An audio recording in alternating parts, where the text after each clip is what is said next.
So back to I think the gold bar that you just dropped, and I don't know if everybody heard it, was that you're mineralizing this flour, this rock flour, and then your foliarly application is where you're getting that response. And Ab, I'm sure you've seen this, that when you do a foliar feed, a lot of times you do get instant plant reaction within 24 hours.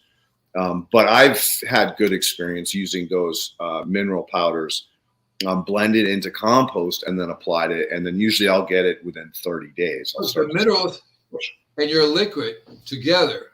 You put a little bit of rock dust for your liquid. You let the liquid go to work on it. That's what you spray.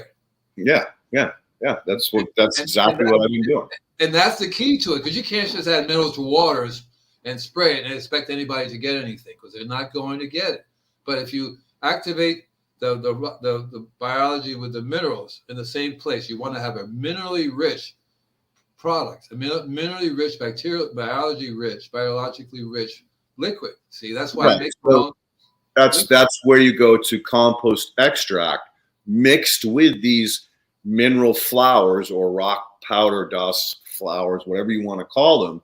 That's going to get your fastest response time. And the good rule of thumb is have a nice blend of as many different trace minerals as you can, rather than any one particular one. Right. Diversity. That's the best way. That's why I get so many different types of rock dust, which has so many different types of different levels of minerals in it. And even then, I use a small amount. And so when I go to a person the first time, I spray. I come back and I take. It doesn't hurt to take pictures if it doesn't show up right. But you look and see, you can tell what plants respond. If they do not respond at all, and you go, and something's wrong here. The plants are not absorbing the minerals, so they're not healthy enough to when you give somebody intravenous and they're not doing well, something else is wrong going on. I'm glad you brought that up, because something that everybody can do and people don't realize is that you can figure out deficiencies incredibly effectively and fast. And I mean, not the deficiencies that are obvious, the deficiencies that you can't see, two minerals working against each other, a nutrient lockout of some kind. That's going to show up as something that isn't what it's the plant saying it is. Yeah. So all you have to do is take a little squirt bottle, add some calcium or some magnesium or some potassium, start with the three majors and spray them on a different branch, and then come back the next day and watch. This was a trick an old timer told me years ago. Yeah. Now I don't do a lot of plant care. I'm more focused on soil biology and soil engineering.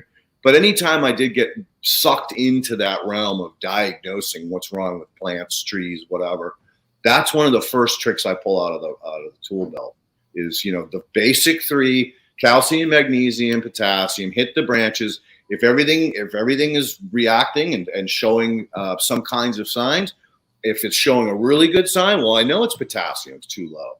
And then as soon as I get past those three majors, then I start to get into some of the trace minerals, which are so important. Molybdenum. Fucking nobody knows about molybdenum and how it is. Because if you don't have molybdenum in your soil, nothing's available. Well, no, it's going to pull selenium or cadmium. And both of those are toxic to the plant. And then the plant's going to freak out because the biology brought it back this mineral it didn't want, but it can't get rid of it at that point. Yeah. So that's why, molybdenum is so important. And some of the other trees. I learned right off the bat, I started using calcium. Mm-hmm. And so when I spray, if I think a tree is sick, I will give it a good foliar feeding with this calcium that has the microbes in it. And then when I come back next time, I will look at it and see how it responds. If it responds really well, then the plant is absorbing the trace minerals, because the calcium is a good doorway to allow trace minerals into their body. And that would be a good sign to start with.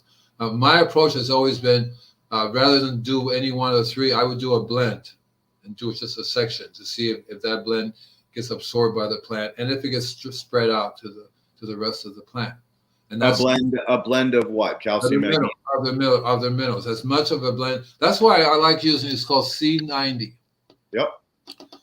SEA 90. 90 trace minerals in it. It's a salt. Again, too much, you burn everything.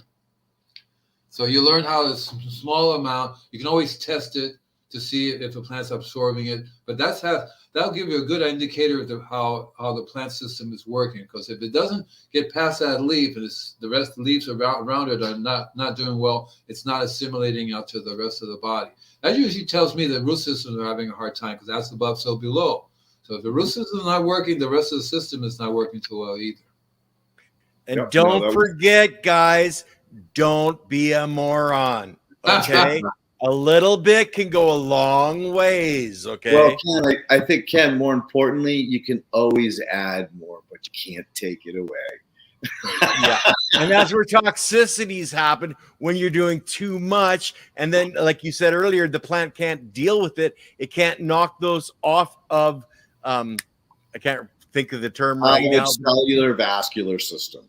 Once it's up there, it's going to create those newt locks. It's always better to go small amount on a regular basis and work your way up.